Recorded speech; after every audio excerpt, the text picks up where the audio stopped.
नमस्कार, जय माई की जयति ब्रह्मास्त्र विद्या चैनल में आप सभी का स्वागत है। आकर्षण का आदेश का अगला पार्ट।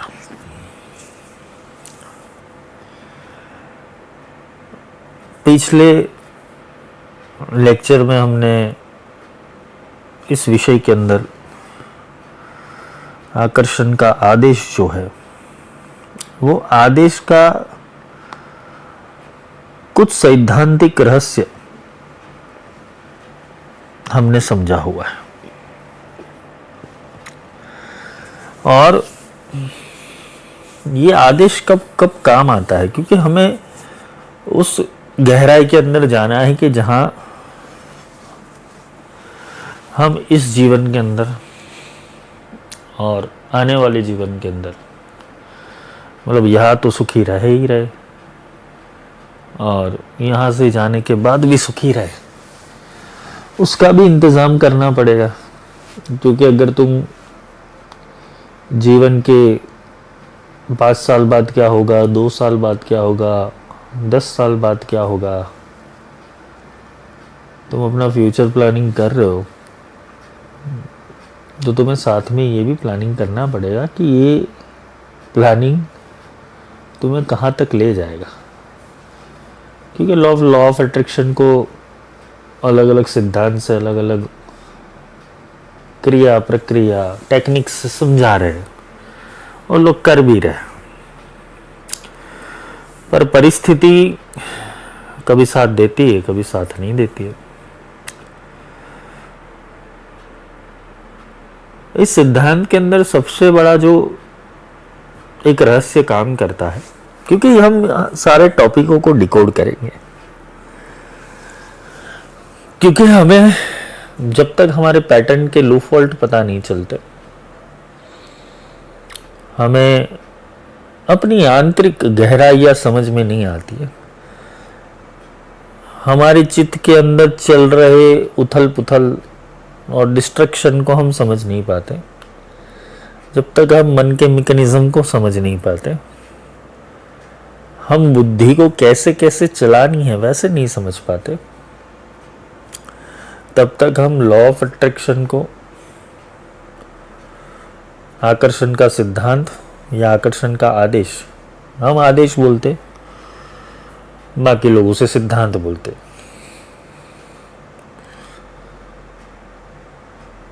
सिद्धांत और आदेश, सिद्धांत से आदेश से सिद्धांत बना हुआ है, क्योंकि किसी ने तो यह आदेश किया होगा तभी तो सिद्धांत बने हुए हैं ऐसे, और इसे हम धर्म कहते हैं।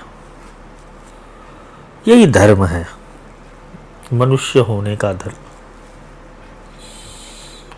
ये धर्म की व्याख्या के अंदर अगर हम डिटेल में जाए, बहुत सारी चीजों के अंदर जाए, हमारे पास भर भर के कहानियां हैं पुराणों की,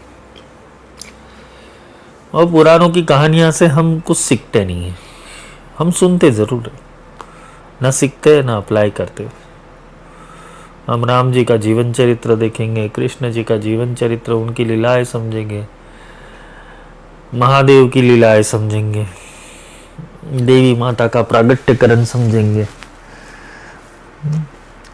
18 पुराण है हमारे पास, कहानियों की कमी थोड़ी है। हम सनातन धर्म, हिंदू धर्म के पास कहानियों की कोई कमी नहीं। कहानियां इसलिए क्योंकि वहां से सीखना है हमें।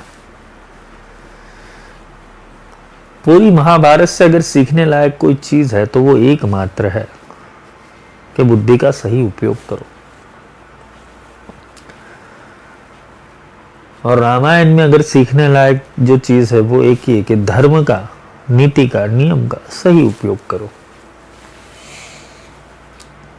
बस ये 2 पहलू है, इसमें पूरी कहानी समझनी है हमें। महाभारत से यही सीखना है कि बुद्धि का कैसे विवेकपूर्ण उपयोग किया जाए, क्योंकि वहां से लोगों की बुद्धि बिगड़ी है। महाभारत की अगर तुम सीक्वेंस देखो, उस सीक्वेंस के अंदर प्रतिज्ञाओं से बंधे हुए इंसान,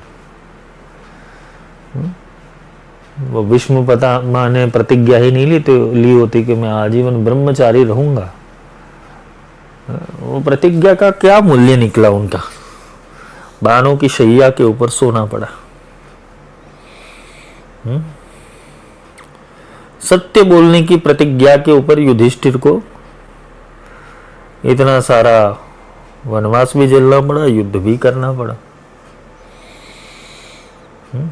अपशब्द बोलने के कारण द्रौपदी का एक शब्द पूरे महाभारत के युद्ध को निमंत्रण दे दिया। प्रतिज्ञा है, बिना सोचे बिना समझे कि उससे आने वाले युग के अंदर क्या घटनाएं बनेगी। हम वो स्केल को पार कर चुके हैं। 5000 साल पहले वो स्केल चला गया, तो वो टाइम फ्रेम चली गई है। और वही प्रतिज्ञाओं के कारण एक का मोह था, भीष्म पितामह के पिता जो थे उनका मोह था, और मोह के वश भीष्म ने प्रतिज्ञा ली। प्रतिज्ञा के कारण पहचाने गए, इतिहास हो गया। जिस राजगद्दी को बचाने के लिए उन्होंने जीवन भर ब्रह्मचर्य का पालन किया,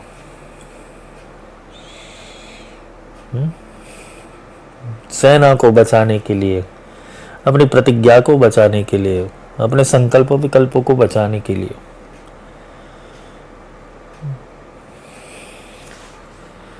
अपने वचनों को निभाने के लिए वो भीष्म पितामह ने पूरी जिंदगी दांव के ऊपर लगा ली। और परिणाम सुखद आता तो भी कोई चिंता नहीं थी। यही प्रतिज्ञा दशरथ ने ले ली थी। ये पुरानी जो हमारी प्राण जाए पर वचन ना जाए, ये हमारी पुरानी मान्यता जो हमारे अंदर संस्कार के रूप में अभी तक जिंदा है, क्योंकि हमने ऐसी कहानियों के अंदर सुनते सुनते हमारा कैरेक्टर डेवलप किया हुआ है। रघुकुल रीति सदा चली आई, प्राण जाए पर वचन ना जाए। चलो, आदर्श था, आदर्श व्यक्तित्व था। उस आदर्शता के कारण वो पूजे गए। हाँ, मंथरा ने समय आने के ऊपर गेम चेंज किया। मंथरा के कारण केके ने गेम चेंज किया। केके ने दशरथ ने दिया हुआ जो वचन था वो याद दिलाया। ये वचनों की महिमा और प्रतिज्ञाओं की महिमाओं के कारण रामायण और महाभारत जैसे ग्रंथों का आविष्कार हुआ। और यही शिद्दत हमारे सनातन धर्म के अंदर तप का एक रूप ले लिया है। ये तप है, प्रतिज्ञा का पालन करना, वचन का पालन करना। देखो, मैं थियरी कॉन्सेप्ट कुछ अलग दिशा में ले जा रहा हूं। इससे मुझे कहानियों में क्या है, मैं सिर्फ और सिर्फ उस चीजों को अलग रूप से देखता हूं। गलत है कि सही है वो मुझे नहीं पता, मैं अपनी बुद्धि अनुसार उन चीजों को डिकोड करता हूं। जब मैं कृष्ण की बुद्धि को समझता हूं तो उन्होंने कहाँ वचन देना था, कहाँ वचन नहीं देना था, वचन का किस रूप से पालन करना था, किस रूप से पालन नहीं करना था, वचन को तोड़ना भी था तो कैसे तोड़ना था, वचन को छोड़ना था तो कैसे छोड़ना था, और वचन को निभाना था तो कैसे निभाना था, वो कृष्ण बेहतरीन जानते थे। राम जी एक सीधी लिटी के चरित्र वाले अवतार थे। सीधा चलो, और वो सीधा चलने के अंदर साहस बड़ा, पराक्रम बड़ा, बहुत कुछ सीखने को बढ़ा।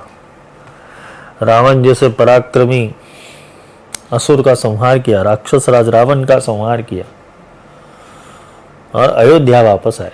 वह उनकी जिंदगी के जो 14 वर्ष थे उनके अंदर उन्होंने बहुत सारी चीजें झेली, प्रताड़ना हुई। इमोशंस अप डाउन्स हुए। अगर मैं विष्णु तत्व की बात करूं, विष्णु तत्व जब राम से कृष्ण में जाता है और कृष्ण की बुद्धिमता और राम की बुद्धिमता का जब विवेचन होता है, तो राम को चरित्र में रखना चाहिए और कृष्ण को बुद्धि में रखना चाहिए। अंदर से राम जैसे बनो, बाहर दुनिया से जीतने के लिए कृष्ण बनना पड़ेगा। क्योंकि कृष्ण राम जैसी गलती नहीं की कि अपने दुश्मन को अपनी रणनीति बता दे। वो दुश्मन से एक कदम आगे थे, शत्रुओं से एक कदम आगे थे। पर राम जी की सहजता थी कि राम के अंदर आत्मबल महान था, इष्ट बल महान था। और कृष्ण के लिए पूरा महाभारत, पूरा जीवन काल मात्र खेल था। अब यहां से हम आकर्षण के आदेश का अगला पाठ शुरू करेंगे कि सही मायने में प्रकृति तुम्हें दे रही है, कुछ चैलेंजेस दे रही है, कुछ घटनाएं दे रही है, कुछ संभावनाएं दे रही है, कुछ परिस्थिति दे रही है। उस परिस्थिति के साथ चलना वो तुम्हारी चॉइस हो सकती है। समझना, ये शब्द को ध्यान से समझना, क्योंकि यहां से तुम अगर अपनी बुद्धि को जागृत करके आगे बढ़ गए तो तुम बहुत प्रतिभाशाली बन सकते हो। तो जो चुनौतियां मिली उसे स्वीकार कर ली, जैसी भी परिस्थितियां मिली उसे स्वीकार कर ली, उसके अनुरूप होकर भगवान श्री राम ने अपने रास्ते ढूंढे।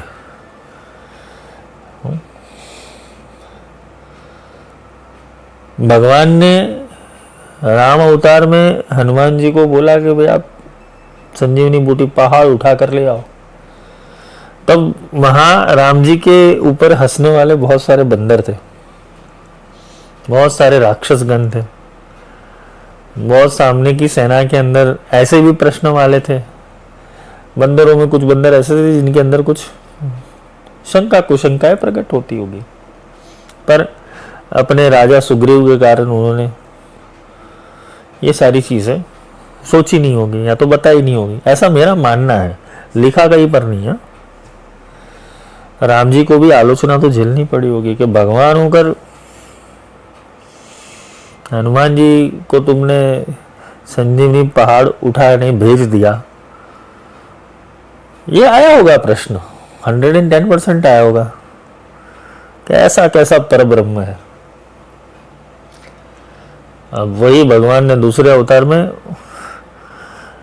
इंद्र को परास्त करने के लिए और इंद्र की योजनाओं को असफल बनाने के लिए अपनी जो लेडी फिंगर होती है, लास्ट फिंगर, उसके ऊपर पूरा पहाड़ उठा लिया। और उठाता ही रहे, बस उतना ही था। हनुमान जी पहाड़ लेके आए और कृष्ण ने अपनी उंगली से उसे उठा दिया। मतलब परमात्मा के अंदर साहस तो है, वह साहस, समर्थ, चमत्कार, बुद्धिमता, बुद्धि विवेक, ये कब प्रकट करना है वो उनकी इच्छा के अनुसार होता है। जब समुद्र ने रास्ता नहीं दिया तो राम भी क्रोधित हुए, चढ़ाया राम बाण और बोला कि एक ही बाण के अंदर समुद्र, भाई बिना होता ना प्रीति, समुद्र को सुखा दूंगा। पर सहन करना, राम ने सहन करना सिखाया और कृष्ण ने बोला सहन करना ही क्यों है तुम्हें। लॉ ऑफ अट्रैक्शन और लॉ जो आकर्षण का आदेश है उसके अंदर ये पार्ट आएगा, तुम्हें सहन करना क्यों है। तुम्हारी निजीता है, तुम्हारा खुद का चॉइस हो सकता है, दूसरा तुम्हारा प्रोग्रामिंग हो सकता है, तुम्हारा मेंटल प्रोग्रामिंग जो सबसे बड़ा इलनेस है, सहना। जो सहन करता है वो सहता रहता है, वो कर्म की थ्योरी को सत्य मान के पूरी जिंदगी सहन करता रहता है। यहाँ छल कपट की बात नहीं करूंगा, बस बुद्धि चातुर्य की बात कर रहा हूँ। तुम्हें कोई छल कपट, झूठ बोलना, चोरी करना, ये सारी चीज करके अपनी आत्मा के विरोध तत्वों को प्रगटना नहीं है, लेकिन बुद्धि का सही इस्तेमाल करना वो भी जरूरी है। कभी कभी इंसान झूठ बोलता है, छल कपट करता है, छिपाता है, ज्यादा बुद्धि का, चातुर्य का उपयोग करता है, जिस दिशा में नहीं जाना है उस दिशा में भी जाता है वो। परिणाम ये होता है कि बुद्धि का गलत इस्तेमाल करके तुम चीजों को बदल तो सकते हो, वो चीजें तुम्हारे पास टिकेगी नहीं। चाहे एकलव्य जैसे योद्धा जो थे, जिन्होंने बस मूर्ति बिठा दी और साधना शुरू कर दी, ज्ञान तो मिलेगा, गुरु दीक्षा नहीं मिली, इनिशिएशन नहीं था। कर्ण झूठ बोल के विद्या सीखी, अंत समय में ब्रह्मास्त्र भी उसके हाथ से छूट गया। तो हमारे अंदर जो गलतियां है वो पहले सुधार करके तुम कर रहे हो कुछ, तो तुम आदेश देने योग्य हो, लेकिन तुम्हारा कॉन्शियस ठीक ढंग से नहीं चल रहा है, प्रोग्रामिंग वाला है। ज्यादा लोग सोचते हैं ना क्या कहेंगे लोग। अगर तुमने शर्म भरी है ना दुनिया की, बहुत 4 लोगों की शर्म भरी, तुम जिंदगी में आगे नहीं बढ़ोगे। तुम्हें आउट ऑफ द बॉक्स कभी ना कभी चलना पड़ेगा, और उसमें सिद्धांत रखना, उसमें धर्म रखना, उसमें विवेक को खोना नहीं है। लेकिन दुनिया ने जो प्रोग्रामिंग दिया है कि गधे बनो, तो गधे मत बनना। शिष्टाचारी अवश्य बनो, लोगों का भला अवश्य करो, लेकिन खुद का भी भला करना सोचना। काफी लोगों का क्या होता है कि वो आध्यात्मिक मार्ग के आने के बाद बहुत सरल बन जाते हैं, बहुत विवेकी बन जाते हैं, बहुत नम्र बन जाते हैं, पर बुद्धि उपयोग ना करने वाले उसको मूर्ख समझते हैं, उसका दुरुपयोग करके चले जाते हैं। और काफी लोग आध्यात्म में आके भी बुद्धि का दुरुपयोग करके आध्यात्म सीखना चाहते, तो वो भी नहीं हो सकता। चपलता दोनों रूप से नहीं चलेगी। चपलता तब चलेगी कि जब तुम्हारी चपलता के अंदर अहंकार ना हो और दूसरों का भला हो, जैसे कृष्ण जैसी बुद्धि। जहां तुम किसी के अहित के लिए कुछ नहीं कर रहे हो ना बुद्धि का प्रयोग, तब तक वो बुद्धि से उपयोग किया हुआ जो आदेश है वो तुम्हारा सफल बनेगा। काफी लोगों की अंदर की इंटेंसिटी पावर में नहीं आती, क्योंकि उनको छल कपट से विद्या सीखनी है, उनको छल कपट से सारी चीजें प्राप्त करनी है, उनको झूठ बोल के चलना है, उनकी ट्रांसपेरेंसी नहीं है। हा? पाप और पुण्य की व्याख्या समझना है यहां पर। पाप और पुण्य की गिनती बहुत अलग अलग प्रकार की है। पाप वो है कि कहां क्या नहीं करना है, अगर तुमने किया है तो वो पाप है। और पुण्य की गिनती ये करना कि जहां जो करना है वो विवेक पूर्ण किया तो वो पुण्य है। तो पुण्य और पाप का अंतर इतना ही है, किसी की भीतरी चीजों को तुमने डिस्टर्ब किया। डिस्टर्ब करने के लिए बहुत सारी चीजें होती है। तुम झूठ बोलते हो, उस व्यक्ति से छल कपट करते हो, छुपाते हो, बुद्धि का प्रयोग करके वो लोगों के साथ मिलते जुलते हो, लोगों से अपना बुद्धि का प्रयोग करके काम निकलवाते हो, उनमें भलाई नहीं ढूंढते हो, दुर्बुद्धि तुम्हारी रहती है। लोगों का भला करना तुम्हारा उद्देश्य नहीं है, पर तुमने अपनी भलाई और अपने स्वार्थ के लिए सारी चीजें की है, तो समझना वो कभी ना कभी रिफ्लेक्ट होगा। और जिसके ऊपर जितनी बड़ी आस्था हो ना, जैसे तुम शिव जी की पूजा कर रहे हो, कोई विष्णु जी की पूजा कर रहा है, कोई राम जी की पूजा कर रहा है, कोई गणेश की पूजा, कोई गुरु का भक्त है, तुम्हारी आस्था जितनी बड़ी है वहां किए हुए दोष वो तुम्हारा ज्यादा मात्रा के अंदर पाप बढ़ाएगा, और वहां किया हुआ पुण्य वो ज्यादा मात्रा में तुम्हारा पुण्य बढ़ाएगा।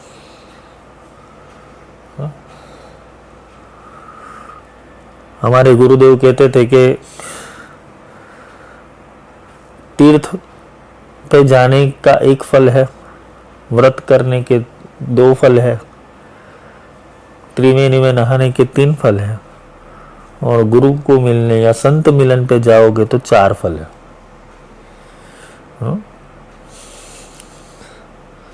कि संत के साथ, सज्जन के साथ, बुद्धिमान व्यक्ति के साथ अगर तुम्हारा 4 पल का भी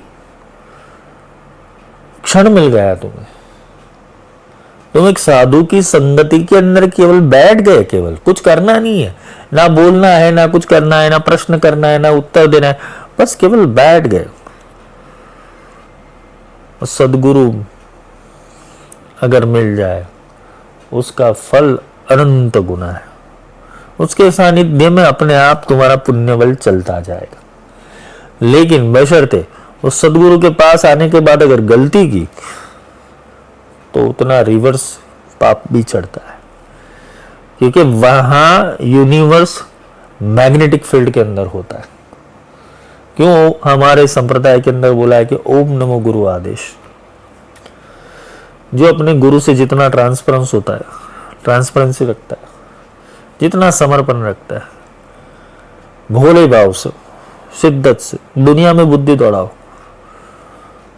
जब जहां से आशीर्वाद मिल रहा हो ना, वहां से बुद्धि मत दौड़ाना। जहां से निकलना है ना, वहां बुद्धि मत दौड़ाओ। वहां चातुर्य अपनाना बंद कर दो, वहां गलतियां करना बंद कर दो। जीवन में एक रिश्ता ऐसा रखना कि जहां से तुम निकल पाओ।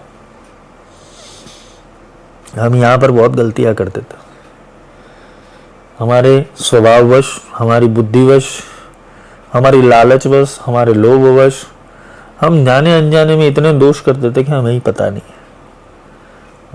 कभी कोई तीर्थ में जाके तीर्थ की निंदा कर देता है, कोई संत मिलने के जाता है, संत मिलने के जाने की भी निंदा करता है। किसी को जानते नहीं फिर भी हंसी ठिठोली करते। हमारे जीवन के अंदर जहां जहां हमारी गलतियां होती है, तुम्हारे घर के अंदर कोई सज्जन पुरुष है, जीवन के अंदर वो भगवान की भक्ति कर रहा है, भक्त बना हुआ है, फिर वो उसके जीवन के अंदर माया रूप से आगे नहीं बढ़ रहा है, अगर तुम उसकी निंदा कर रहे हो, उसकी कुथली कर रहे हो, उसके जीवन के अंदर तुम वो बोलते कि भाई भक्ति क्या करना है, तुम्हें भजन क्या करना है, ये क्या करना है, तुम सत्संग क्यों कर रहे हो, अगर ऐसे वैसे तुम्हारे अंदर दिमाग चलता है किसी का, तो समझ लेना तुम कहीं ना कहीं द्रोह कर रहे हो। सबसे बड़ा द्रोह है भगवान और भक्त को अलग करने का, गुरु और शिष्य को अलग करने का। क्योंकि भगवान अपने प्रेमी के पास रहते, और वहां अगर दोष हो गया, अगर भगवान का दोष किया तो भगवान माफ कर देगा, लेकिन भगवान के भक्त का दोष किया तो भगवान कतई माफ नहीं करते। गुरु का दोष कर लिया तो कोई दिक्कत नहीं, लेकिन गुरु के शिष्यों का दोष कर लिया तो गए। ये नियम है। फिर बोलो कि भाई हमारा लॉ ऑफ अट्रैक्शन नहीं चल रहा है, हमारा आदेश नहीं चल रहा है, हमारे मंत्र जाप सफल नहीं होते, तो कहीं ना कहीं तुम्हारे अंदर ईर्ष्या पड़ी हुई है, लोभ पड़ा हुआ है, लालच पड़ा हुआ है, घृणा पड़ी हुई है, राग द्वेष पड़ा हुआ है, छल कपट पड़ा हुआ है, झूठ पड़ा हुआ है, और सबसे बड़ा अहंकार पड़ा हुआ है। आकर्षण का आदेश में बाधा केवल इतने आएगी कि अहंकार। तुम अपने आप को कुछ समझते हो तो ही तुम करने में समर्थ हो। लोभ, लालच, ईर्ष्या, निंदा, राग, द्वेष, वो अहंकार अगर मिट गया ना तो तुम सरल हो जाओगे। और जिस दिन सरल हो गए ना, वैसे ही तुम्हारा काम होने वाला है सहजता से। तो तुम अगर मैनिपुलेटिव हो तो यूनिवर्स मैनिपुलेटिव, जैसा तुम हो वैसा तुम्हारा यूनिवर्स। साधना में सफलता नहीं मिलती, अरे नहीं मिलेगी, क्यों मिलेगी तुम्हें? भगवती प्रकट नहीं होगी, नहीं प्रकट होगी। जब तक तुम अपने आप को पूर्ण क्रिस्टल क्लियर करके, शुद्ध करके गुरु चरणों के अंदर, भगवती चरणों के अंदर समर्पित नहीं होते, तब तक दर्शन दुर्लभ है तुमसे। तुम्हारे सामने खड़ी होगी ना तो भी दिखाई नहीं देगी, तुम्हारे भीतर भी रहता होगा ना तब भी वो परमात्मा जागरूक नहीं, क्योंकि परमात्मा को सत्य से लेना देना है। सत्य चित्त महाआनंद, वो सत्य से लेना देना है, उसको समर्पण से लेना देना, उसे प्रेम से लेना देना है।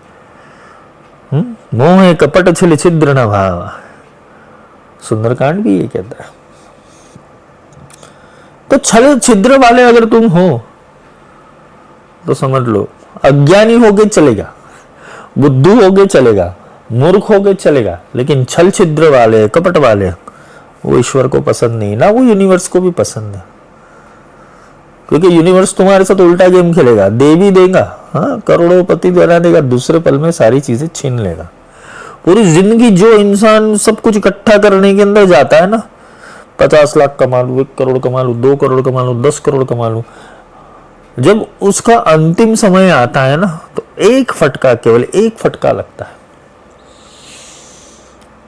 एक बोला हुआ झूठ, एक की हुई गलती,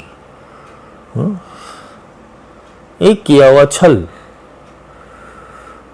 तुम्हारा सारा कार्यक्रम बिगाड़ देता है।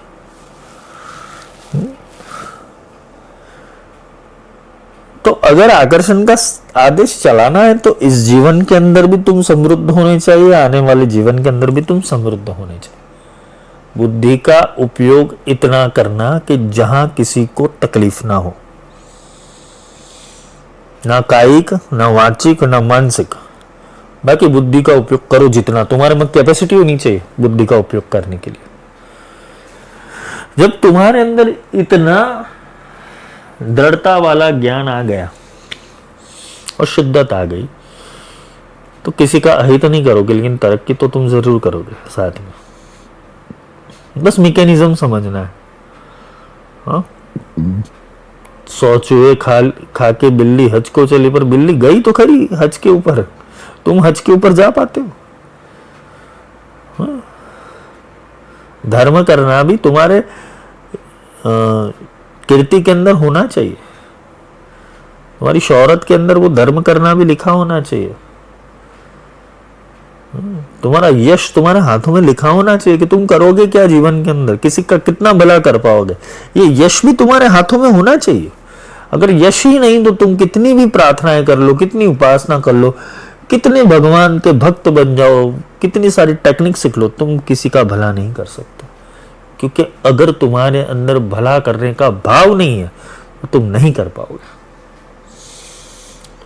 और यूनिवर्स भी देखता है कि इसकी ग्रेविटी कितनी है देने की, वो उतना देता है तुम्हें। भगवान तो तुमसे भाव मांगता है, प्रेम मांगता है, समर्पण मांगता है। अगर उसमें भी तुम्हारी कंजूसाई है, तुम्हारे अंदर आर्द्रता ही नहीं है, तो भगवान भी तुम्हें मिलने वाला नहीं है। क्योंकि ईश्वर को रिझाने के लिए अंत में तो प्रेम की ही जरूरत पड़ेगी। भगवती के सामने कुछ ना होना बेहतर है उसका बालक बनो,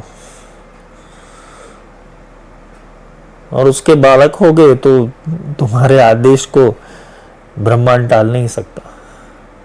तुम्हारा इष्ट बलवान करना पड़ेगा। इसके लिए तुम्हें पश्चाताप से अपनी चेतना को पवित्र करना पड़ेगा। हम बोलते हैं ना, भगवती ललिता शस्त्र नाम के अंदर आता है, चिदग्नि कुंड संभूता देव कार्य समुद्यता आद्राम ज्वलंतीम तृप्ताम तर्पयंतीम पद्मे स्थिताम पद्मवर्णा तामिहोपवहे श्रियम। हे चेतना, वो चेतना ऊपर से आती है, शस्त्र दल में भी आती है, आज्ञा चक्र में, उससे नीचे नहीं उतरती। फिर भगवान अपना स्पर्श देके के चला जाएगा, वो तुम्हारे अंदर नहीं एंट्री लेगा फिर। और एंट्री तब लेगा वो कि जब तुम उसका खुले दिल से स्वागत करोगे। झूठ मूठ के आंसू बहाना जोकर बनने का काम नहीं है यहाँ पर। यहाँ कोई तुम्हारी स्किल्स, तुम्हारी एक्टिंग स्किल काम की नहीं आएगी। यहाँ पवित्र हृदय, 24 घंटे पवित्र हृदय रखना पड़ेगा। यहाँ पश्चाताप के 4 आंसू बहा लिए तुमने, और फिर जाके तुम कर वही रहे हो जो हरि गुरु संत को या तो तुम्हारे इष्ट को, तुम्हारी भगवती को पसंद नहीं है। रोना इंसान को 2 प्रकार से आता है। एक अपने स्वच्छ हृदय से रोता है, पश्चाताप करना होता है उसे मुक्त होना होता है। और दूसरा अपनी लालचवश रोता है, क्योंकि संसार के कारण उसके मन ने उसको बहुत मारा होता है। मुझे कोई समझता नहीं है, वो 2 रूप से होता है। समझ में आ रहा है? मुझे कोई समझता नहीं। लोगों का कहना है मुझे कोई समझने वाला नहीं मिला। कहाँ से मिलेगा? तुम किसी को समझने बैठे हो? तुम्हारी समझदारी तुमने किसी को बैठे, तुम्हें कोई समझे? तुम समझदारी करने के लिए दुनिया के अंदर बैठे, तुम्हें समझने के लिए ईश्वर आएगा फिर कि कैसा भोला इंसान है, पर तुम्हें समझदारी दिखानी नहीं है। मेरे को समझे। और तुम छल छिद्र भी करो तब भी तुम्हें लोग समझे, झूठ बोलो तब भी तुम्हें लोग समझे, कपट करो तब भी तुम्हें लोग समझे। हमें लोग समझे, मेरे साथ तो गलत ही होता है। तुमने किसी का किया होगा, तुमने किसी का गलत किया होगा, इसलिए गलत हो रहा है। मेरे से लोग झूठ बोलते हैं, तुम झूठे ही हो अंदर से। जैसा तुम बीज बोते हो वैसा तुम पाते हो। हमको लोग छल के चले जाते, लूट के चले जाते। किसी का लूटा होगा पिछले जन्म में। हमारे जीवन में प्रगति नहीं होती, किसी की प्रगति छीनी होगी। कभी कभी भगवान के आशीर्वाद और भगवान की कृपा अगर उतरती है ना, तो वो भी समझने के लिए और प्राप्त करने के लिए लोगों के अंदर वो द्रवित हृदय नहीं होता है। यह बात आर्द्रता की। पूरे लेक्चर के अंदर दो चीजें समझा रहा हूं अभी, दो मुख्य पॉइंट है कि ईश्वर से जुड़ना कैसे और यूनिवर्सल आदेश से जुड़ना कैसे। उसके अंदर दो मुख्य पॉइंट है।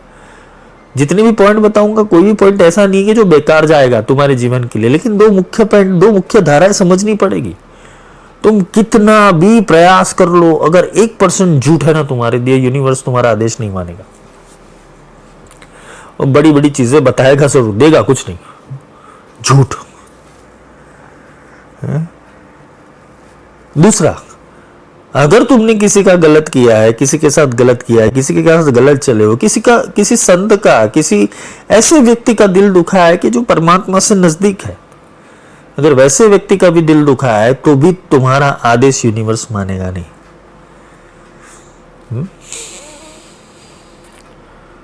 तुम फिर शनि के जप कर लो, मंगल के कर लो, हनुमान जी के कर लो, गणपति के कर लो, वो लॉक लगा है, फिर तुम ढूंढते रहोगे। मुझे कुल देवता नड़ता है, मुझे पितृ नड़ते, मुझे वास्तु नड़ता है, मुझे ग्रह नड़ता है।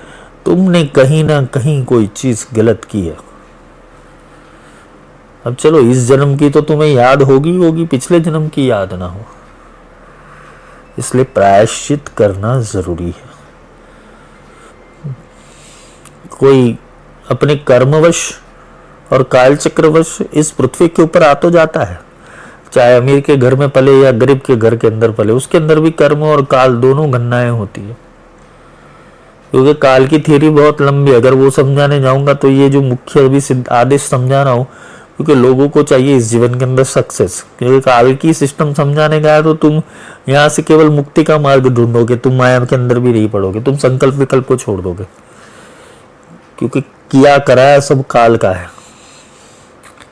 अभी भी तुम्हारे अंदर जो बैठ के सारी चीज कर रहा है वो काल ही कर रहा है, मन रूप से। तुम छूटोगे तो नहीं। हाँ, यहां कुछ एसेट मिलेगी जिसे भोगोगे तुम, ये स्वर्ग कहते हैं, मुक्ति नहीं कहते। मुक्ति के लिए तो गधा बनना पड़ेगा स्थित प्रज्ञ, स्थित प्रज्ञ बनना पड़ेगा। क्योंकि मुक्ति के लिए यही चीज है।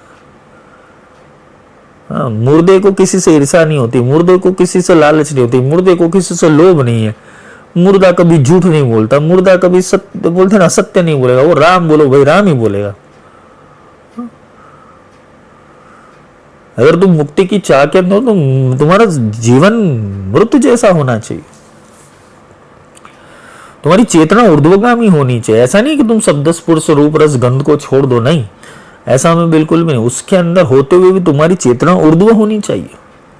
खाना छोड़ने को नहीं बोल रहा हूं, लेकिन खाने की लालच छोड़ने को बोल रहा हूं। रूप छोड़ने को नहीं बोल रहा हूं, रूप के आकर्षण में फंसना नहीं है, ये समझा रहा हूं। मोह, ये मोह का बंधन है, इंद्रियों का बंधन है। अगर तुम्हारी इंद्रियों को पकड़ने की कोशिश करना, तो तुम्हारी इंद्रिया ही तुमसे काम करवाती है। यही लालचों के अंदर तुम जिस दिन पार्थिव हो गए, मृत शरीर से चलने लगे, मृत मन से चलने लगे, तुम्हें सबके प्रोग्राम दिखने लगेंगे। फिर तुम्हें कोई कर्म बांधेगा नहीं, तुम प्रयत्न करोगे, तुम्हारा काम सक्सेस हो जाएगा। यही कृष्ण सिखा के गए थे, आर्ट ऑफ प्ले, खेलने की कला। हम उसको मंदिर में बिठा के भजन कर रहे हैं उसका, अरे वो खेलने की कला सिखाने गया। तुम जितना सीरियस अपने काम को लगोगे, उसमें एफर्ट और इंटेंसिटी 100% डालो, लेकिन उसके परिणाम के लिए चिंतित मत हो, केवल खेल खेलो कर्म का, क्योंकि तुम्हारे भाव नहीं लगेगी, केवल ऊर्जा लगेगी।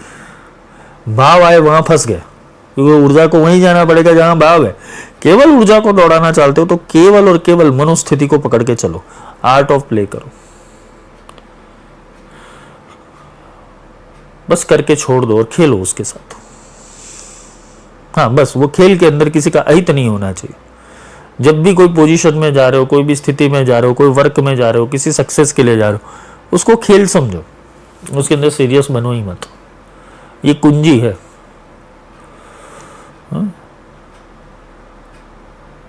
चाह गई, चिंता गई, मनवा बेपरवाह, जिसको कछु ना चाहिए वही शाहन का शाह। जिसको कछु नहीं चाहिए ना, वो शाहन का शाह है, वो सबसे बड़ा अमीर है। उस मनोस्थिति से अगर तुमने कार्य कर्म किया है, जिसको कछु ना चाहिए, इच्छा तृष्णा ना मरे, ये कह गया कबीर। मन मरी माया मरी, मरी मर गया शरीर, इच्छा तृष्णा ना मरे, ये कह गए कबीर। तो कबीर ने बोला इच्छा तृष्णा का कोई अंत नहीं, तुम्हारी आज इच्छा वो तृष्णा बनेगी, तृष्णा बनेगी तुम्हें भूत प्रेत की योनि में डालेगी। और आकर्षण का आदेश चलाना है, तुम इंद्रियों के आदेश में नहीं होना चाहिए, इंद्रिया तुम्हारी दासी होनी चाहिए। इसे ही इंद्रजित बोला जाता है, इसे इंद्र पद को प्राप्ति बोला जाता है कि रूप रस गंध शब्द स्वाद स्पर्श ये तुम्हारे कंट्रोल में होने चाहिए, तुम उसके कंट्रोल में नहीं होने चाहिए। उसे बोलते इंद्रियों का स्वामी बनना, उसे कृष्ण अवस्था कहते हैं। कृष्ण ने इंद्र को दास बना दिया था गोवर्धन उठा के, ये ले तू क्या सोच रहा था। इंद्रिया तुमसे बड़ी नहीं है, तुम इंद्रिय से बड़े हो। काफी लोगों को देखता हूं ना, भाई ये स्वाद छोड़ देना, क्यों स्वाद लेना है, नहीं नहीं ये तो करना पड़ेगा। समोसा मेरा जीवन है, noodles, Manchurian, pizza, vada pav, चाय, गर्मा गर्म चाय, 3 टाइम चाय तो चाहिए, नहीं तो दिमाग काम नहीं करता है। अरे वो तुम्हारा पेट बिगाड़ रहा है। तुम्हारे ऊपर आध्यात्मिकता चढ़ी कि नहीं चढ़ी, तुम ईश्वर के कनेक्शन में आए कि नहीं आए ना, वो तुम्हारे अंदर सत्व और रजस प्रधान चीजें कब होने लगती है, जब तुम्हारे आंतरिक मूल्यांकनों के ऊपर तुम आ जाते हो। तुम्हें किस चीज के अंदर स्वाद रहा, किस चीज के अंदर मोह रहा, किस चीज के अंदर रस रहा, किस चीज के अंदर गंध रहा, कोई एक चीज पकड़नी पड़ेगी आगे बढ़ने के लिए, क्योंकि सारी चीजें छूट गई तो तुम यहां से संन्यास ले लोगे। वो एक चीज पकड़ो, तुम्हारा पावर बढ़ जाएगा, उसे ही व्रत कहते हैं। भीम को खाने के अंदर इंटरेस्ट था, बलशाली तो था पर खाने के अंदर बहुत इंटरेस्ट, खा जाता था, सबका खाना खा जाता था भीम, बलशाली जरूर था। तो उसे धनुर्विद्या कभी नहीं है, वो धनुष उठाता था ना, वही वो हो जाता था, क्योंकि उसका बल का काम था, उसको गदा मारना था, उसको निशाना लगाना, एकाग्रता नहीं आई। क्यों? वो स्वाद के अंदर उसकी रुचि थी। अर्जुन अल्पाहारी था, अपना खाना भी देता था, भाई तू ले, मेरे को शिक्षा लेने दे, मुझे ज्ञान लेने दे। अर्जुन अपना खाना दे देता था, तो भाई भैया तुम खा लो।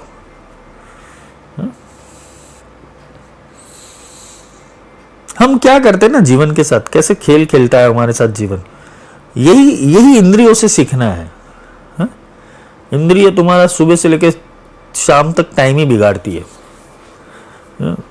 मन तो उसके ऊपर राजा है, सुबह से लेकर शाम तक वो तुम्हारा टाइम बिगाड़ेगा।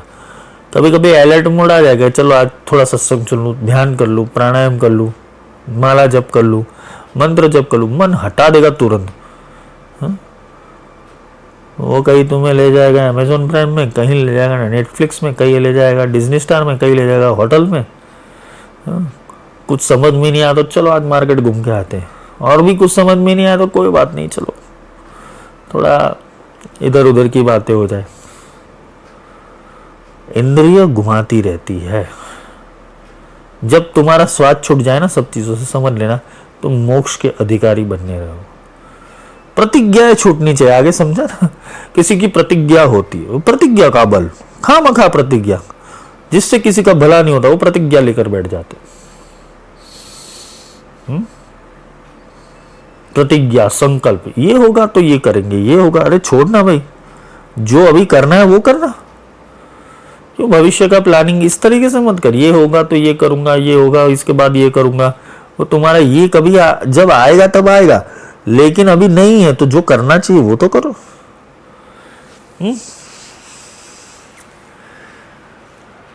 मन संकल्प विकल्प करवा के तुम्हें कर्म से दूर कर देता है और तुम्हें वर्तमान में संकल्प रहित बना देता है।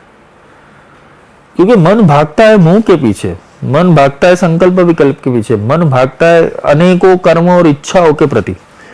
ये मन को स्तंभित करने का काम ही भगवती बगलामुखी करती है। क्या बोला है? वाचम मुखम पदम स्तंभाय जिह्वाम कीलय बुद्धिम विनाशय। स्थिर हो जाओ। आकर्षण के आदेश देने से पहले तुम्हें स्थिर होना पड़ेगा। स्थिर कैसे होगे? जब तुम अपनी इंद्रियों से बगावत कर लो। शरीर का मत सुनो, मन की मत सुनो, इंद्रियों की मत, बगावत करो थोड़ा। हाँ, जब तुम एक अवस्था में पहुंच रहे हो फिर इंद्रियों की मजा लो, कोई दिक्कत नहीं। फिर जो खाओ पियो, मौज करो, मस्ती करो, जो करना है करो। एक अवस्था प्राप्त कर लो एकाग्रता की, एक ध्यान की अवस्था प्राप्त कर लो, फिर तुम्हें कोई कर्म छुएगा नहीं। तुम स्वाद लेते हो भी स्वाद में नहीं होनी चाहिए। हाँ? तुम गंध लेते हुए भी गंध में नहीं होने चाहिए। तुम भोग करते हुए भी भोगी नहीं होने चाहिए। तुम विचरण करते हुए भी योगी की तरह विचरण करोगे। तुम्हारी बुद्धिमत्ता केवल चेंज करनी है।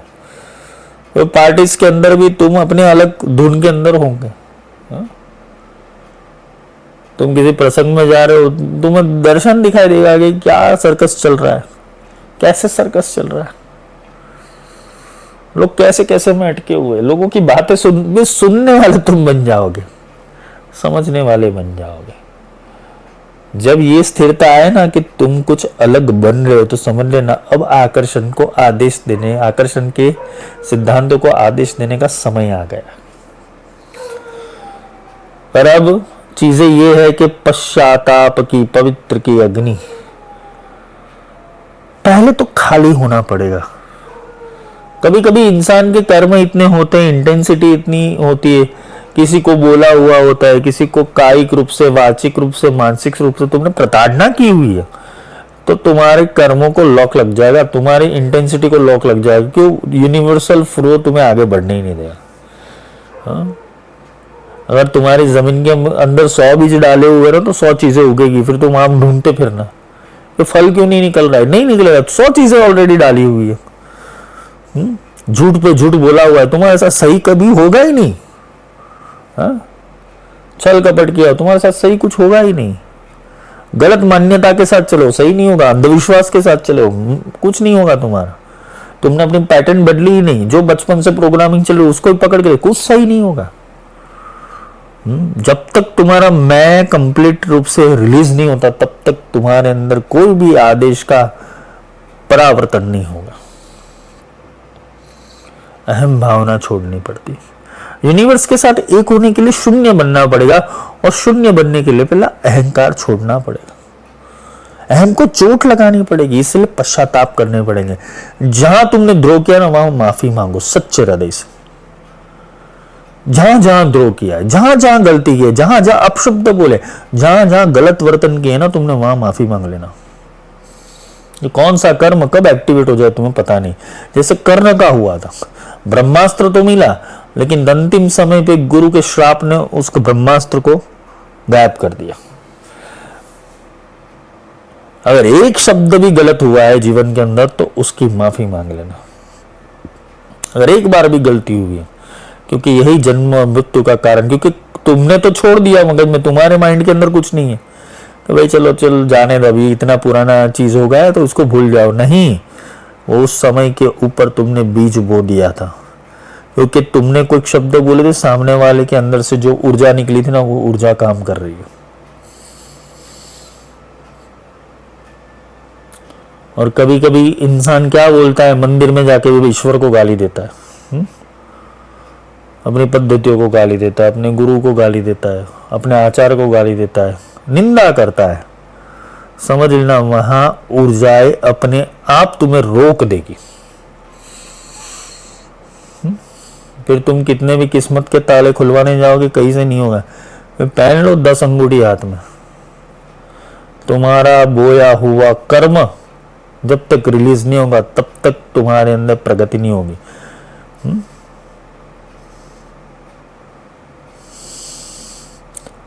कर्ण ने एक शब्द बोला था द्रौपदी के लिए, वो तो आप सब लोगों ने महाभारत के अंदर सुना ही होगा, कि 5-5 पति रखने वाली को क्या कहते हैं समाज के अंदर, वो एक शब्द, वो सूर्य पुत्र के तेज को हनन करने के लिए काफी था। फिर पूरी प्रकृति ने रचना की कि उससे कवच कुंडल कैसे छीने जाए। सीता की एक जिद ने, भगवती थी, शक्ति थी आदि, पर एक जिद, मुझे सोने का अमृत चाहिए ही चाहिए राम। जिद, अंधे का पुत्र अंधा, एक शब्द पूरी महाभारत का कारण बना। ये आंदोलन होते, ये शब्दों के आंदोलन, ये कर्मों के आंदोलन।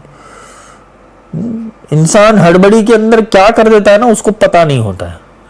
ये भगवती बगलाओं की जब उनकी विद्या समझते तो पता चलता है ऊर्जा के रूप में, कि वो हर एक कर्म करने से पहले, हर एक वस्तु बोलने से पहले, हर एक वस्तु कहने से पहले वो 100 बार कंट्रोल करवाती है कि जरूरत है क्या, नहीं है, मत बोलो।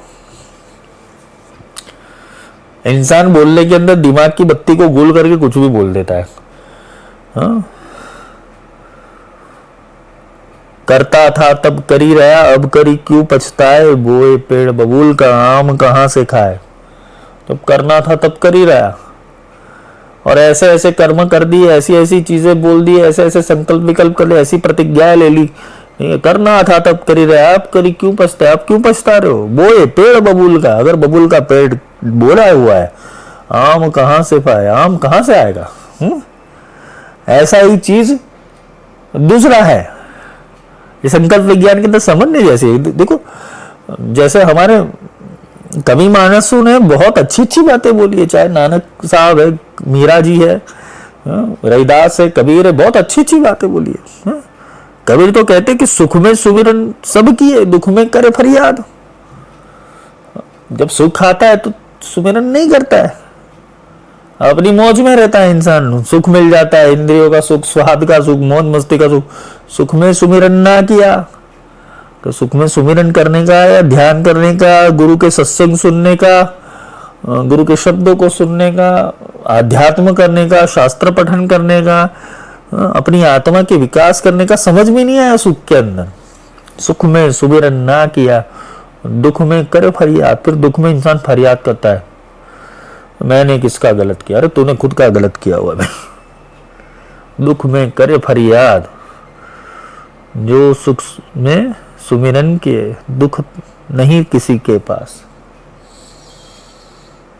अगर सुख में सुमिरन किया होता तो दुख तुम्हें छू भी नहीं सकता था।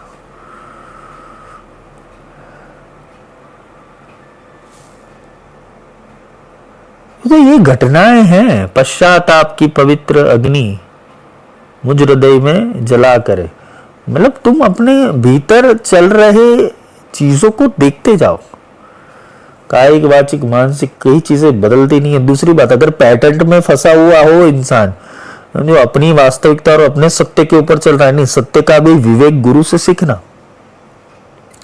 गुरु इसलिए होने चाहिए कि तुम्हें सत्य का भी विवेक दे। तुमने पकड़ा हुआ सत्य नहीं, वो तो तुम्हारा प्रोग्रामिंग है। गुरु से सीखना है अलग लेवल का सत्य, जो इस जगत से तार दे। कभी कभी इंसान अपने संस्कारों की जड़ता और अपने प्रोग्रामिंग की जड़ता को सत्य मान लेता है, जिसके कारण उसका विकास वो खुद बांध कर बैठ जाता है। सत्यव्रतम धर्मम चरपने, उस सत्य का कोई काम नहीं कि जो सत्य दूसरे का नुकसान करे। इसलिए कहाँ सत्य बोलना है, कहाँ मौन रहना है, ये भी सीखना जरूरी है। छोटी छोटी चीजें हैं। बुद्धि का विवेक जागृत हो जाए तो तुम सही रूप से, सही ढंग से चल पाओ। पश्चाताप जीवन के अंदर करना जरूरी है। उसके लिए नहीं कि भाई जो कर दिया, अरे चलो देखा जाएगा, एक्सीडेंट होगा कोई बात नहीं, देखिए भाई पुलिस आती है, कितने समय पे कितने टाइम पे कितना ड्राइविंग किया था सीसीटीवी कैमरा देख लेता है। वैसे ही तुम्हारे अंदर एक सीसीटीवी कैमरा बैठा हुआ है जिसे चित्त कहते हैं, उसे ही चित्रगुप्त कहते हैं। है तुम्हारे अंदर भीतर बैठा हुआ जो अंदर कॉन्शियसनेस है ना, तुम्हारा हर पल चित्र खींचता रहता है। क्या कर रहे हो, अभी क्या सोचा, अभी क्या बोला, अभी कैसे चले, अभी कैसे बर्ताव किया, अभी एटीट्यूड में तो तुम्हारे अंदर ईगो था, वो चित्र खींचता रहेगा, पूरा चित्र खींचता रहता है। फिर आ जाता है प्रिंट यमराज के पास, अच्छा ये गलतियां हुई।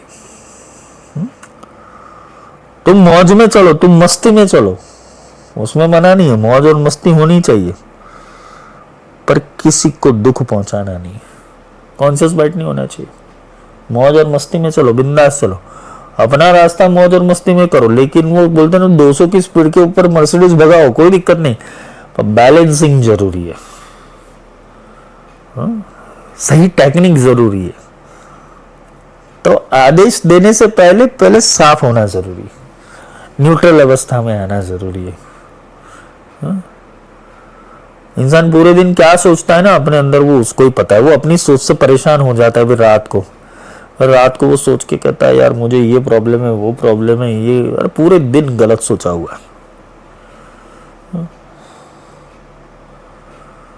पूरे दिन गलत चीजें तुम्हारे अंदर चलती रहती है, बहती रहती है, नेगेटिविटी चलती रहती है, बहती रहती है। प्रतिज्ञाएं, जिद, अकारण वस्तु विषय का चिंतन, जो नहीं होने वाला है उसके वस्तु विषय का चिंतन, सब चलता रहता है। तो तुम्हारा प्रोग्रामिंग बिगाड़ने वाला तुम्हारे अंदर बैठा हुआ है, उसे ही सुधारना है। काफी लोग तो इतने हताश हो जाते हो, जीवन में कुछ नहीं होगा, मरने ही वाला है, सब गया खत्म, देखो बस बिंदास हो जाओ। अरे बिंदास होने का कोई मना नहीं कर रहा है, बिंदास हो, लेकिन विवेक के साथ हो। ये विवेक बहुत बड़ा शब्द है। जिसको विवेक आ गया, जिसको सूझबूझ आ गई, जिसको क्या नहीं करना चाहिए उसका ज्ञान आ गया ना, क्या करना चाहिए उसका नहीं, वो 100 लोग सिखा रहे तुम्हें। क्या नहीं करना चाहिए उसका विवेक आ गया तुम्हें, फिर जीवन में मजा है। फिर तुम किसी भी ऊर्जा से संलिप्त नहीं होगे, संलग्न नहीं होगे। क्या नहीं करना चाहिए, जाप मरे अजपा मरे, अनहद भी मिट जाए, कहे कबीर उस पल को कोई कल्प ना पाए। जाप भी मर जाएगा तुम्हारा, जब भी मर जाएगा, अनहद भी मिट जाएगा। कबीर कहता है उस पल को कोई कल्प नहीं पाता है, जिस जगत के अंदर ये नूरानी तेज रहता है। अब वो तेज तो तभी उतरेगा ना जब तक तुम तेज की ओर दौड़ोगे। तुम अंधेरे की ओर दौड़ रहे हो। तुमने कभी अपने दृष्टिकोण को बदला ही नहीं कि तुम्हारे जीवन का लक्ष्य केवल और केवल जीवन की वस्तुएं और जीवन की साधन संपन्नता को प्राप्त करना नहीं। जीवन का लक्ष्य उससे कुछ बड़ा है, अपनी आत्म जागृति है। और आत्मा के अंदर इतना तो पावर है कि वो लक्ष्मी जिनके चरण में सेवा में रहे, श्याम माया दासी थई फिरे करवाने विश्राम। वो माया को तुम्हारी दासी में, आत्मा के अंदर इतनी शक्ति, लेकिन तुम उस माया के ऊपर चढ़ो तो सही। माया दासी तुम्हारी हो जाएगी, लेकिन उसके ऊपर चढ़ो तो सही, निष्काम भाव से। यही निष्काम कर्म की व्याख्या भगवान श्री कृष्ण ने गीता में अर्जुन को समझाई थी। वो ऐसे ही समझाई थी कि तू कर्म कर, फल की चिंता मत कर। तुम्हारे कर्म करने के तरीके के अंदर आर्ट ऑफ प्ले होना चाहिए, सिंसियरनेस होनी चाहिए, लेकिन एक आनंद होना चाहिए। उसको काम करने जैसा मत करो, उसमें भी आनंद रखो।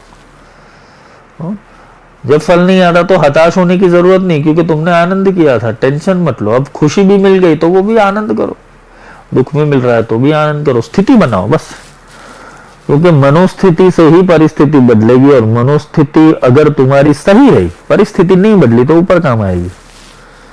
अपने आप को ट्राई करो ना, अच्छा सोच के, अच्छा बोल के, अच्छा जी के। सबको माफ कर दो, किसी को पकड़ के मत रखो अपने अंदर। आधा झंझट तो वही छूट जाएगा। कोई तुम्हारी निंदा कर रहा है, ईर्ष्या कर रहा है, कुतली कर, छोड़ो यार, भगवान के भरोसे छोड़ दो। बगलामुखी तंत्र के अंदर बोला गया है, जो तुम्हारे शत्रु तुम्हारे बारे में गलत भी सोचेगी ना, उनकी बैंड बगलामुखी बजा देगी, लेकिन तुम बजाने मत जाओ। उसका हानि भगवती अपनी ऊर्जा से कर देगी अगर तुम्हारे बारे में कोई गलत। तो लेकिन तुम किसी के बारे में गलत मत सोचना, तुम किसी के गलत शब्द मत प्रयोग करना, तुम किसी का हित मत सोचना। अगर तुम्हारे अंदर ऐसे सद्गुण है और तुम बगलामुखी का जप कर रहे हो, भगवती का जप कर रहे हो, किसी शक्ति से जुड़े हो, तुम्हें अपने बारे में चिंता करने की जरूरत नहीं। तुम्हारा कोई गलत सोचने से पहले उसकी बुद्धि क्लिक हो जाती है, उसका मार्ग ही डिफरेंट हो जाता है, उसकी फ्रिक्वेंसी बंद हो जाती है, उसका वाचम मुखम पदम स्तंभ हो जाता है, वो दुर्मार्ग और पूरा संसार उसको झकेट लेता है। फिर हम तो फंस गए थे। तो क्यों फंसे? तुम्हें किसने बोला था? सही सोचो। साच कहूँ तो मारी है, झूठे जगपति आई। सच कहने जाता हूँ तो लोग मारते हैं, और झूठे जगपति। अगर झूठ बोलूं, प्रशंसा करूं, सही सही चीजें बोलूं, आदर सत्कार दूं, सम्मान दूं, तो लोग जगत में आदर सत्कार करने लगेगा। लेकिन अगर सत्य बोलना ही है तो निर्मल सत्य बोलो। ऐसा भी सत्य मत बोलो कि सामने वाले का तुम गला काट दो। मजाक मजाक में भी सत्य बोला जाता है। बस सत्य बोलो। सत्यम वदम धर्मम चर, धर्म का आचरण करो, सत्य का पालन करो। और सत्य का पालन करते करते अगर तुम्हारा गला भी कट रहा है तो कटने दो, सत्य देख लेगा। पर वो सत्य केवल और केवल तुम्हारी आत्मा का कल्याण करने वाला सत्य हो। इस जगत के सत्य और असत्य में मत पड़ना, इस जगत के पाप पुण्य में मत पड़ना। अगर तुम्हारा आत्म कल्याण हो रहा है और सर कटना है सत्य के लिए तो कट दो, वहां फिर चिंता करने की जरूरत नहीं है। इस जगत में अंदर रघुकुल रीति सदा चली आए, प्राण जाए पर वचन, पहले तुम्हारे प्राण खींचे जाएंगे। भीष्म प्रतिज्ञा लोगे तो पूरी जिंदगी ब्रह्मचर्य में मर जाओगे। और शासन तो दुशासन ही करेगा, इतना याद रखना। अगर इस जगत के अंदर तुम भीष्म प्रतिज्ञा की और भीष्म पितामह बन गए तो ये कलयुग है। शासन दुर्योधन ही करेगा, दुशासन ही करेगा। इसलिए जिसके अंदर दुष्ट शासन पड़ा हुआ है और जिसके अंदर बुद्धि दुष्ट पड़ी हुई है, दुर्योधन का नाम दुर्योधन नहीं था, सुयोधन था। वो तो उसके दुष्ट व्यवहार ने उसको दुर्योधन बना दिया। कृष्ण ने छल कपट वाली बुद्धि चलाई लेकिन धर्म के पक्ष में चलाई, और शकुनी ने छल कपट वाली बुद्धि चलाई अधर्म के पक्ष में। लालच, लोभ, हिंसा, मारपीट, घृणा से अगर तुम कोई कर्म करते हो, और चाहे तुम वहां सत्य रूप से साथ भी रहे, जैसे अंगराज कर्ण थे। अंगराज कर्ण को सबसे बड़ी मार कहां पे पड़ी कि उसने असत्य का साथ दिया तो दिया, उसको सत्य का भान था कि मैं असत्य का साथ दे रहा हूं, फिर भी नहीं छोड़वाया। क्यों? मैंने इनका नमक खाया हुआ है। कृष्ण ने समझाया, 100 बार समझाया, भाई ऐसा मत कर, सत्य के साथ चल। नहीं, बुद्धि दौड़ी नहीं। जब तुम्हारे दिमाग के ऊपर गलत चीजें लग जाती है, गलत संगति लग जाती है, दुर्बुद्धि लग जाती है, तो तुम्हारा अहंकार भी तुम्हारे मन को जकड़ लेगा। तुमने बहुत बलिदान किया ना, वो भी अहंकार, वो तुम्हें एक दिन जकड़ लेगा। तुमने बहुत कुछ छोड़ा है जीवन के अंदर, वो अहंकार भी तुम्हें जकड़ लेगा। तब तक आदेश चलेगा नहीं। समझना, तुम मुक्त हो जाओ, तुम प्रेम में हो जाओ, तुम आर्द्रता में हो जाओ, प्लेफुलनेस के अंदर आ जाओ। जब गुरु कर दिए तो गुरु की आज्ञा के अलावा किसी की आज्ञा मत मानो।